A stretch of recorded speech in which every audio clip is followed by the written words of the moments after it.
strategjie për tërheqje. Po, kështu u bë edhe radhën e parë. Që forcat izraelite do të rriqeshin nga gjithë territori. Nuk u tërhoqën, filluan luftimet. E njëjta gjë do ndodhi edhe tashti. Nuk do të rriqen izraelitët nga territori i Gazës. Do vazhdojnë të rinë aty. Unë mendoj që do vazhdojnë të rinë aty me sebepin që Hamasi nuk pranon të dorëzohet, ndoshta mund mos kemi luftime si këty lloj. Por ama lufta nuk quhet e mbaruar, për arsye se Hamasi do thotë neve nuk çarmatosemi. Dhe në moment që Hamasi thotë neve nuk çarmatosemi, Izraeli do thotë që Hamasi po shkel marrëveshjen dhe ne nuk të rriqemi nga ky territor që jemi, sepse do të rriqemi kur të çarmatoset Hamasi. Dhe nuk do të rreqja. Në moment që s'do të rreqja, atëherë do thotë që luftimet do të vazhdojnë. Këta mbeten këtu dhe Gaza mbetet tani vetëm ajo pjesë. Gaza mbetet vetëm ajo. Gaza, pra, kur do ja ku thotë. 58% e Gazës do të mbetet nën kontrollin e Izraelit. 58% e Gazës mbetet nën kontrollin e Izraelit. Pra, sepse ti parashikon që Hamasi nuk do të çarmatoset. Absolutisht, këtu kemi një kolonizim. Izraeli nuk do të rriqet. Prandaj thash, ky është kolonizim i ri. Sepse përpara 7 tetorit, Izraeli ishte këtej kësaj vize ushtria izraelite. Tashmë ka marrë 58% të Gazës. Kuptoni? Po, jo, e qartë. Ky është kolonizim i ri që po ndodh. Dhe po legjitimohet ky kolonizim. Jo, ajo që unë nëse ndodh kjo që ndodh, atëherë lufta do vazhdoj. Absolutisht që do vazhdoj. Prandaj po them lufta do vazhdoj. Nuk kemi një paqe. Prandaj them që deklarata e atij përfaqësuesit politik të Hamasit është e nxituar dhe e gabuar në mendimin tim, sepse nuk ka, pra Hamasi nuk dorëzon armët. Këta nuk të rriqen për shkak që Hamasi nuk dorëzon armët dhe lufta do vazhdoj.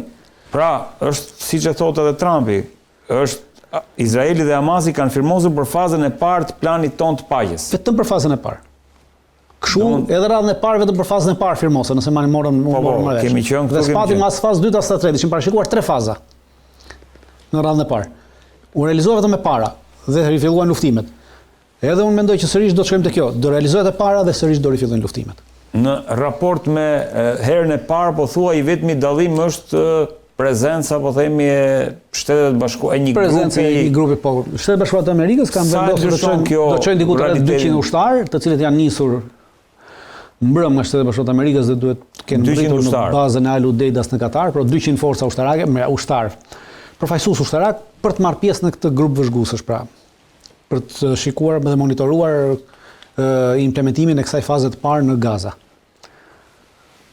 Atëherë si e pranoi Hamasi këtë drejtën? Si ta lexojmë? Tani dalim tek pjesa që si ta lexojmë këtë moment. Kush fitohi në këtë histori se kjo është pyetja që në aspektin pra duhet të shohim në 3 aspekte, në aspektin taktik, operacional dhe strategjik, edhe në 4, edhe në atë politik. Aktualisht po ta marrim nga ana e Izraelit. Fillojmë parë me Izraelin dhe pastaj shkojmë te Hamasi. Nga ana politike Izraeli në këtë moment pati një fitore të jashtme dhe një humbje të brendshme. Fitoria e jashtme e Izraelit politikisht erdhi për arsye se Izraeli kishte një blokadë politike ndërkombëtare për shkakun e genocidit që po bënte në Gaza. Dhe për të ndaluar këtë blokadë, Izraelit i duhej të pranonte çdo lloj marrëveshje të mundshme për ta hequr tashmë nga goja e njerëzve, për të hequr nga mendja e njerëzve komplet çështjen e Gazës. Dhe në momentin që ti e pranon të, aktualisht dje kemi deklaratën e qeverisë gjermane që thotë që në momentin që do fillojë të implementohet faza e parë, neve do heqim embargon e armëve ndaj Izraelit që i vënë embargo armësh. Po. Pra, kjo intereson Izraelit. Pra, arriti një fitore politike të jashtme me këtë. Po bindë që okay, neve presionin e pranuam me thyrjes së blokadës dhe thyrjes së asaj idesë që Izraeli është shtet genocidial. Pra, gjithë të. Pa arriti këtë fitore politike të jashtme. Brenda nuk e ka fitore politike të brendshme. Brenda ka humbje politike, për arsye se brenda aktualisht gjithë opinioni publik po e konsideron një dorëzim ndaj Hamasit.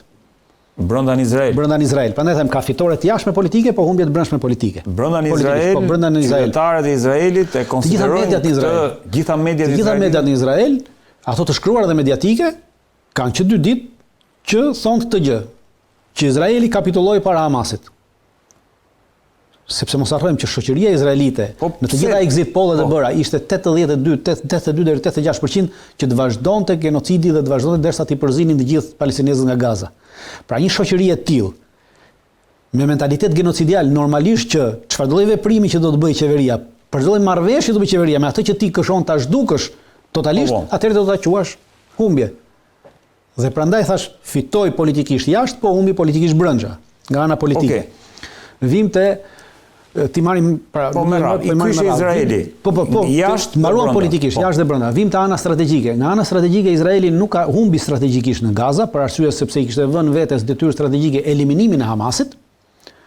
Dhe kjo nënshkrim i kësaj marrëveshje me Hamasin, jo vetëm që nuk e eliminoi Hamasin, por e legjitimoi fuqinë ushtarake të Hamasit kundrejt Izraelit. Kjo është e vërtetë. Pra, është një humbje strategjike në këtë aspekt nga ana për Izraelin. Kurse vim te çështja operacionale. Në çështjet operacionale sërish kemi një humbje, por edhe një fitim, për arsye se Izraeli kishte probleme operacionale aktualisht. Pra e patëm diskutuar këtu që edhe ato territor cilin konsideronte se e kishte marrë në kontroll dhe e kishte pastruar nga Hamasi, sërish pati luftime, pati goditje dhe tregoi që nuk e mbante dot në kontroll territorin. Pra nga ana operacionale ishte shumë të vështirë të kontrolloj një territor për 149 km2 në një luftë guerrile urbane. Kurse nga ana taktike, Izraeli në këtë moment doli pjesërisht i fituar, po shumicën i humbur. Doli i fituar pjesërisht sepse nga ana taktike të gjitha forcat izraelite ishin arritur në një pikën e thyrjes. Pra kishte probleme. Forcat izraelite kishte probleme, njerëzit nuk pranonin, pra rezervistët nuk pranonin të paraqiteshin, njësitë të cilat nuk pranonin të ndërmerrnin veprime taktike në territorin e Gazës për arsye të rrethana, për arsye të pritave që Hamasi dhe të luftimeve që Hamasi zhvillonte, pra kishte mbritur në një pikë ta tillë që nga ana taktike i duhej një pushim. Po, e qartë. Dhe ky pushim i erdhi dhe e shfrytëzoi për t'i dhënë këtë pushim forcave të tij dhe për t'i rigjeneruar ato sërish.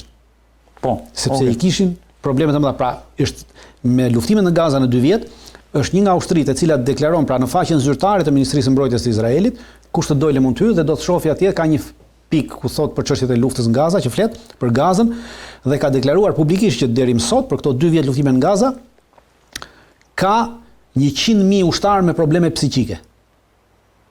Për shkak të luftës në Gaza. Pra këta janë problem social, të cilët nuk mund të përdoren as për ushtarë, pa as për asnjë gjë tjetër. Dakor. Dhe kjo erdhi për shkak këtyre veprimeve taktike të Hamasit. Për këtë dhe organizatat e tjera që luftonin. Për këtë arsye duhej ky pushim taktik.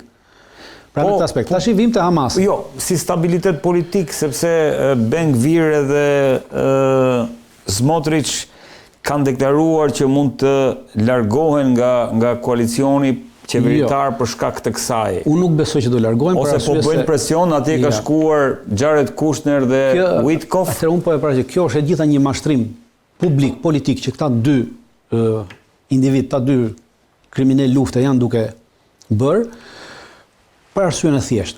E para, plani i fazës parë që është miratuar nga qeveria izraelite është miratuar unanimisht.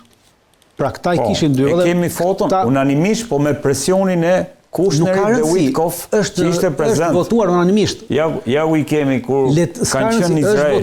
Është votuar unanimisht. Dakor. Në shkurt nuk u votua unanimisht. Në shkurt? Jo, në shkurt ta dy zotërit nuk votuan, pra e kundërshtuan planin.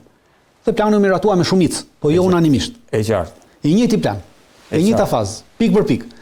Tashmë është miratuar unanimisht. Pse është miratuar unanimisht?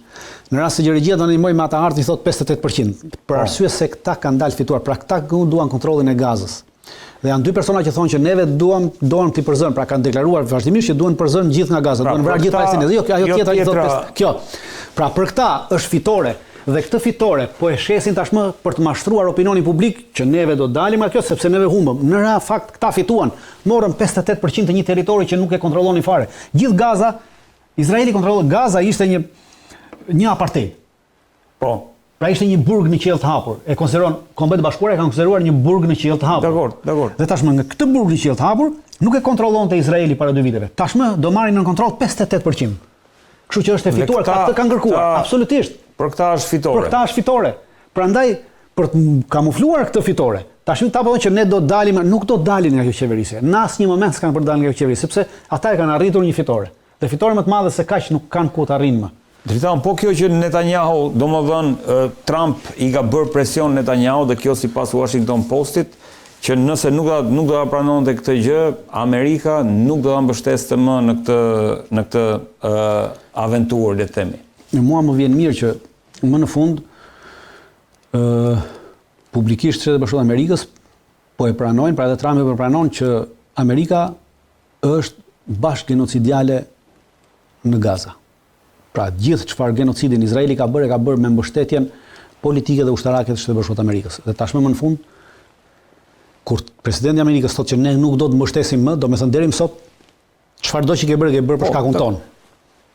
Po, kështu thot Washington Post. Absolutisht, pra dhe kemi thënë disa herë prej fillimit të këtyre, pothuajse për 1 vit e gjysmë, kemi thënë që është njëjta që ajo çfarë Izraeli po bën është për shkak të mbështetjes amerikane. Në rast se Amerika do vendosë në një moment të mos i jepte armatime dhe municione Izraelit, nuk lufton dot më nesër.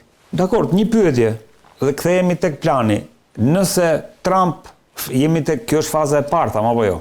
Nëse Trump në fazën e dytë i bën të njëjtin presion Netanyahut, a do funksionoj presioni në kuptimin që për të vazhduar implementimin e gjithë planit, sepse po themi që fuqinë dhe presionin kryesor nuk varet nga Trumpi, totalisht varet nga Hamasi. Pra në rast se Hamasi thotë ne i dorëzojmë armët dhe fillon dorëzimin e armëve, pra këtu do diskutohet dorëzimi i armëve. Prandaj mbetet për diskutuar dhe them që është e parritshme faza e dytë. Tani dalim tek Hamasi që ta diskutojmë. Jo, se është e lidhur me këtë ndaj për. Pra, në rast se Hamasi thotë do dorëzoj armët dhe diskutohet mënyra e dorëzimit të armës, se tashmë nuk është diskutuar, pra është për të diskutuar faza e dytë. Dhe arrit një marrëveshje për mënyrën e dorëzimit të armëve, atëherë Trumpi do përdori të njëjtën presion ndaj Netanyahut, që Netanyahu të rriqet nga Gaza totalisht. Nëse Hamasi do pranoj çarmatosjen. Nëse Hamasi do pranoj çarmatosjen, dhe të gjitha format dhe mënyrat e çarmatosjes si ata kërkojnë ta bëjnë, pra sepse është një shikoni çarmatosja është vetëm një propozim. Pra është një ide për momentin. Nuk ka bisedime, prandaj gjithë ajo u propozua faza e parë dhe për fazën e parë u detyruan palët u ulën dhe diskutuan një javë për të arritur 4 pika të fazës parë. Dhe tashmë në fazën e dytë do vim tek çarmatosja. Çarmatosja kërkon bisedime të tjera. Mënyra e çarmatosjes, si do çarmatosësh, ku do çarmatosësh, ku do japësh armët, si do japësh armët, pra gjitha këto janë probleme. Kush më garanton mua që kur të jap armën ti nuk më identifikon? Pra të gjitha këto janë probleme që ndodhin. Pastaj ti se di sa armë kam unë, çfarë armësh kam unë. Ti mund kërkosh edhe armë që unë si kam dhe më thua nëse si çarmatose. Pra të gjitha kjo është një bisedë e gjerë që mbetet për të diskutuar sërish. Dhe kur të mbarojë ky diskutim dhe palët bien dakord, pra Hamas të bjerë dakord që okay, gjitha janë tonë rregull dhe firmos atë marrëveshje, atë moment sërish Trumpi do ta përdori të njëjtën gjë ndaj Izraelit për tu tërhequr. E qartë. Sërish, pra kështu do funksionojë, nuk ka funksionim tjetër, po unë nuk mendoj që kjo do funksionojë. Është e pamundur për të funksionuar. Dritan, Hamasi çfarë fitoi nga kjo, nga faza e parë e këtij? Pra, se diskutuam Izraelin, tash i themi Hamasin. Politikisht Hamasi fitoi brenda dhe jashtë. Fitoi politikisht jashtë për arsye sepse Hamasi arriti që çështjen Izrael, çështjen palestineze ta bëj problem ndërkombëtar, pra ta ndërkombëtarizojë në atë mënyrë që bota të preket nga ky ndërkombëtarizim dhe t'i bëj presion Izraelit derisa të pranojë çfarë do lloj marrëveshje. Pra të ndali genocidin. Dhe lufta e Hamasit arriti ta ndërkombëtarizonte problemin e Hamasit, e Palestinës, sepse deri më sot nuk ishte i ndërkombëtarizuar. Deri më sot çështja e Palestinës vari vetëm nga vendet arabe, pra ato diskutonin për Palestinën, ato flisin për Palestinën dhe nuk pyetej fare palestinezët. Tashmë vendimarrës për çështjen e Palestinës janë ata që luftojnë aty, pra Hamasi dhe grupet e tjera. Dhe politikisht fitoi brenda për arsye se Hamasi nuk mendon si vetëm. Pra kemi Hamasin dhe 2 organizata tjera që kanë luftuar. Për krah Hamasit, Xhihadi Islamik dhe një tjetër. Po i përkasin Xhihadi Islamik dhe është një tjetër. Dhe një organizatë tjetër. Pra nuk e mori vetëm përsi për çështjen Hamasi, pra nuk është përfaqësues Hamasi i vetëm kësaj. Dhe Xhihadi Islamik ka më shumë aktivitet në bregun perëndimor se sa kanë Gaza. Edhe organizata tjetër ka më shumë aktivitet në bregun perëndimor se sa kanë Gaza. E qartë. Dhe arriti politikisht fitoi brenda sepse arriti të unifikojë brenda popullsisë palestineze që jeton në territoret e veta komplet fraksionet ushtarake të cilat deri më dje ishin të veçuara, pra i unifikojnë në një qendrim. Pra fitore jashtme, fitore brendshme, nga ana politike. Dhe e dyta, u arrit edhe një fitore e madhe Hamasi politikisht, pra arriti direkt që Shtetet Bashkuara të Amerikës ta njohin Hamasin dhe këto grupe që armatohen si interlokutor direkt për vendimarrjen në Gaza. Sepse ndryshe, pra mund ndodhte ndryshe, siç ka ndodhur deri më sot, që gjithnjë është marrë vesh Shtetet Bashkuara të Amerikës me vendet arabe dhe ata kanë vendosur çfarë është bërë. Nëse tash jo, u detyruar që sërish dhe presidenti i Amerikës disa herë shkruajti në atë Twitterin e tij që Hamasi e pranoi, dakord me Hamasin, pra sitat e Hamasi, pra domethënë Hamasi arriti në atë pikën që tashmë ti duhet flasësh me ata që luftojnë. Pra terreni është ai që vendos. Dhe këto janë fitore të mëdha politike të Hamasit, për brenda dhe jashtë. Në aspektin strategjik, Hamasi fitoi në aspektin strategjik për arsye se nuk arrit të eliminojë. Pra arriti të mbijetoi totalisht eliminimit që premtoi Izraeli t'i bënte. Dhe strategjikisht në këtë aspekt, ky ishte fitoria strategjike ushtarake nga Hamasit. Pra ti rezistosh një luftë 2 vjeçare, shkatërrimi dhe asgjësimi. Pra nuk arriti të asgjësonte Hamasin. Dhe jo vetëm nuk arriti të asgjësonte, por tash vim te ana operacionale. Nga ana operacionale arriti ta perfeksiononte Hamasin. Në këto 2 vjet, Hamasi është një nga organizatat paramilitare ushtarake, pra është organizatë politike ushtarake, është organizatë paramilitare dhe politike me një eksperiencë më të madhe se kushdo tjetër në luftën guerrile urbane. Dhe nga ana operacionale, mënyra se si ka vepruar dhe se si është organizuar, ajo ka fituar një eksperiencë tepër të madhe dhe një fuqi tepër të madhe. Pra ka fitore operacionale. Nga ana taktike sërish, Hamasi ka humbje, po ka edhe fitore. Ka humbje nga ana taktike për arsye se me gabimet e saj, për shkak të mungesës së eksperiencës të mëparshme, s'ka pasur ndonjëherë luftë të tillë, dhe s'ka bërë luftë të tillë. Udhëheqësit e saj kryesor që ishin ata që ishin ideatorët e kësaj lëvizje të Hamasit, e kësaj lufte me Izraelin, ata u eliminuan. Pra Yahya Sinwar të tjerët. Pra këto janë humbje taktike për Hamasin, të cilat mund të konsiderohen në një moment caktuar edhe humbje strategjike për Hamasin, sepse ti kur humbet atë udhëheqësin dhe ideatorin e kësaj, se udhëheqësit janë me radhë, por ama ideatori është kryesori. Ata që kishin ideuar dhe që ishin vendimarrësit të kësaj pune, pra dhe këtu humbi taktikisht për shkak të disa gabimeve të vogla taktike që bëri, por që arriti të rikuperojë sërish më mbrapa, pra pas çdo gabimi ata nxorën mësime. Dhe pas çdo veprimi kemi parë që pas çdo gabimi të Hamasit, pas çdo goditje të Izraelit bënte Hamasit, Hamasi ndryshonte taktikën. Dhe kjo do me thënë përmirësim të veprimeve të tij taktike në terren. Dhe fakti që Hamas ishte prezent në të gjithë terrenin e Gazës për 149 km2 dhe Izraeli nuk kishte kapacitetin ta mbante të gjithë terrenin, pra ta kontrollonte të gjithë terrenin, pra kjo i jep atyre një përparësi taktike në aspekt me forcat izraelite.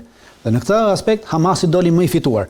Prandaj gjithë kjo shoqëria genocidiale izraelite që donte përjashtimin e spastrimin etnik, në rast se do mendojmë sipas tyre, mund të themi që ata kanë drejtë që Izraeli është i humbur në këtë rast. Dritan, nga pikpamja dhe themi e asaj që shpesh kemi diskutuar këtu. Le të kujtojmë para datës 7 tetor, kemi patur, le të themi, një rrethim të Izraelit nga Hezbollahu, kemi pasur aksin e rezistencës që shpesh e kemi diskutuar dhe këtu. Pra kemi pasur Sirin që ka qenë, le të themi, një nga mbështetësit kryesore të Hezbollahut, kemi pasur Hezbollahun, kemi pasur milicin në Irak, kemi pasur Huthit, kemi pasur edhe Iranin. Domthonë, nga një pikturë e madhe që shikojmë pas datës 7, a mund të konsiderohet fitore e Izraelit fakti që Siria nuk është më ajo që ishte, Hezbollahu pak a shumë është pothuajse neutralizuar, sepse nuk e shikojmë të aktivizuar. Kemi milicit irakene që pak a shumë nuk është se u bë prej disa kohësh, pak të këtu në emision nuk i kemi diskutuar që të kenë bërë ndonjë goditje brenda Izraelit. Huthit po ashtu, domethënë po gjuajnë, po nuk është se po e bëjnë presionin siç ishin dikur. Pra, nga kjo pikpamje, Izraeli a mendon se e ka thyer atë rrethimin që i shkaktonte ai aksi i rezistencës? Jo, nuk e ka thyer rrethimin, për arsye se do kemi që parasysh. Para 10 viteve, shto kësaj dhe këtë Dritan, humbjen e Sinwarit e njerëzve më të rëndësishëm të Hamasit, Ismail Haniyeh, Yahya Sinwar e tjerë. Po është humbje strategjike dhe taktike për Hamasin, diskutoj, e thash atë. Por në aspektin e thyrjes së aksit të rezistencës, pra, do të kemi që parasysh, juve përmendet edhe Sirin si pjesë e aksit të rezistencës. Siria në 10 vitet e fundit nuk ka qenë pjesë aktive e aktit të rezistencës. Nuk ishte Siria ajo që mbështeste Hezbollahun, por ishte Hezbollahu ai që mbështeste Sirin. Dhe Hezbollahu e mbante me veprimet e tij luftarake dhe taktike dhe operacionale në Siri, mbante në pushtet Asadin. E qartë. Së bashku me ndihmën e Rusisë dhe Tiranit. Por aksi kryesor i rezistencës ka qenë Iran, Houthi, Hezbollahu dhe Hamasi. Edhe Hamasi futet tek Po, në 10 vitet e fundit, për arsye se në 10 vitet e fundit Hamasi ka lidhje me Iranin. Në 10 vitet e fundit ka lidhje me Iranin, pra ka pasur mbështetje nga Irani në aspektin taktik, teorik. Pra Irani i ka dhënë Hamasit dhe zyrtarëve të ndryshëm të Hamasit i ka përgatitur ata në anën teorike për një luftë.